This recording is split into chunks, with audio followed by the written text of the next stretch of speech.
before with President Trump, stopping short of clearly denouncing far-right extremist and racist groups and sentiments when prompted.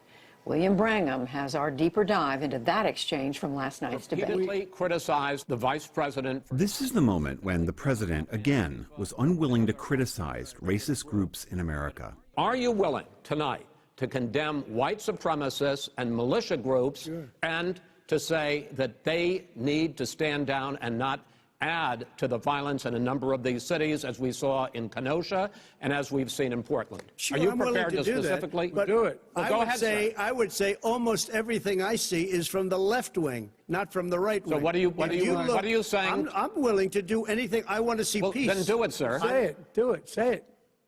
Do you want to call them?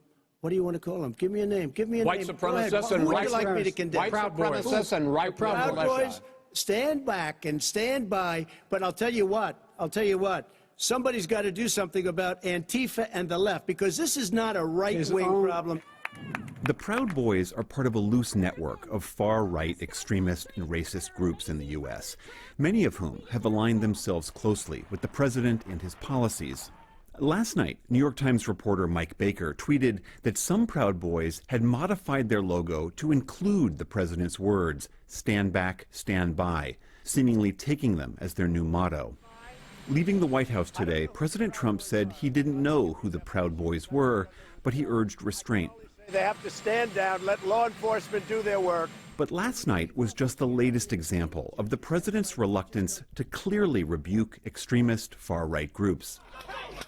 In 2017, after clashes in Charlottesville, Virginia, at a white supremacist protest where a woman was murdered, he said this. You had some very bad people in that group, but you also had people that were very fine people on both sides. Some kind of white supremacist. Just 2 weeks ago, President Trump's FBI director, Christopher Wray, warned Congress of the threat posed by white supremacists. The white supremacists are the largest chunk of the racially motivated domestic terrorists. But let me also say that racially motivated violent extremists over recent years have been responsible for the most lethal activity in the U.S. Also this month, Brian Murphy, an official in the Department of Homeland Security, filed a whistleblower complaint claiming that other senior officials directed him to downplay the threat of white supremacy, quote, in a manner that made the threat appear less severe.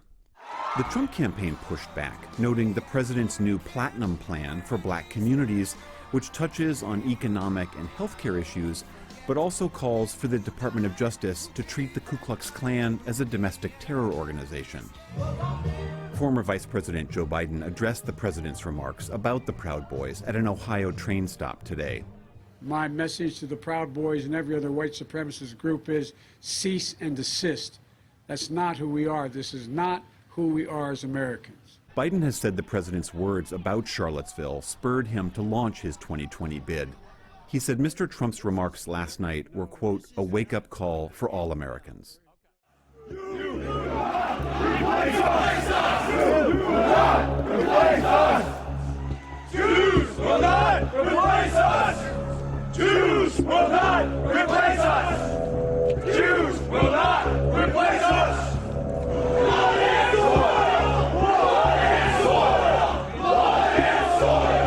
Blood and soil! Blood and soil! Whose streets? Our streets! Whose streets? Our streets! Whose streets? Our streets! Whose streets? Our streets! Whose streets? Our streets! Whose streets? Our streets! White supremacist demonstrations tend to attract the same familiar groups of symbols, the swastika, the Confederate battle flag, the KKK cross. But since those symbols have so much historical baggage, modern far-right movements are adopting new images to rally around. Here's a quick rundown of some less familiar white power symbols that are coming to the fore. First up, the neo-Confederate flag. No stars, just bars. The black and white cross is meant to be a more subtle version of the widely known Confederate battle flag. It's often associated with an extremist group that preaches modern-day Southern secession and the creation of a white state. A number of far-right logos incorporate the fasces, a bundle of rods with an axe head at the top. It's an ancient Roman symbol of power and authority, and it's still used in some places today, even in the House of Representatives. But it was also the symbol of Benito Mussolini and Italy's fascist government. It's now been adopted by some groups that think Mussolini might have had the right idea. The black sun, or sonorad, is another ancient symbol that initially represented occult power and Germanic paganism. The symbol can be found inlaid in the floor of Wewelsburg Castle, which was used by Heinrich Himmler as a spiritual home for the SS during the Nazi regime. It's since become an icon for neo-Nazis. And then there's the Kekistan flag, used by internet trolls and some members of the alt-right. It's deliberately fashioned after the battle flag of Nazi Germany, but the cross and swastika are replaced with the word Kek and the four-leaf clover of notorious internet forum 4chan. The far right has adopted plenty of other symbols and variations. Some of them represent different ideologies, others are just rebranding old ones. But when it comes to pushing back on these movements, counter-protesters tend to rely on the classics. America was built by and for the white Christian people of this nation.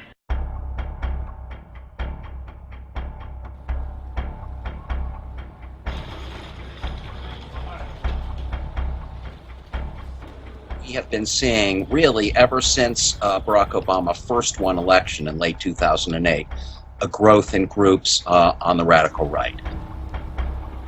In 2008, we went from about 150 so-called patriot groups, anti-government radical groups, to something like 1,360 groups in 2012. In the last year, though, Donald Trump has added fuel to that fire in a very big way. Where the hell are you here going? Kim, why are you here? Go. Why are you here, man? Go. Why are you here? Let's go.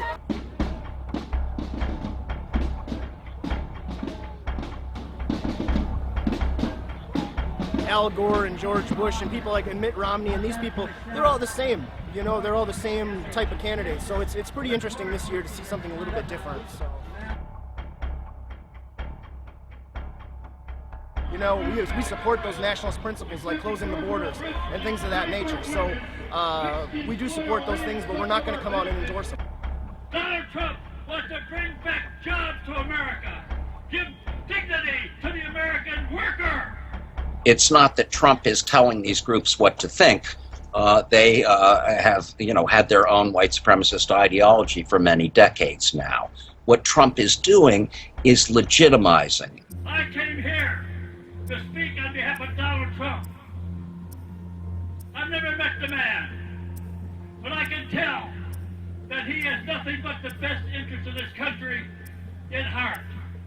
Some of the things that he's saying are issues that we've been tackling for years now. We talk about globalism, we talk about America first, these sort of things, bringing back American jobs. These are things that he's hitting on, so it's put a lot of our nationalism sort of becoming mainstream. All we want is to change America back to what it was. We do want to see whites, rise and have our own state here in this country. I do think that Trump will probably help the movement grow as a whole. We may not see that reflected at rallies, but I think we will see it reflected on the number of people who are engaging with the ideas of the white supremacist movement, whether that's electronically on the internet or in actual person in face-to-face encounters.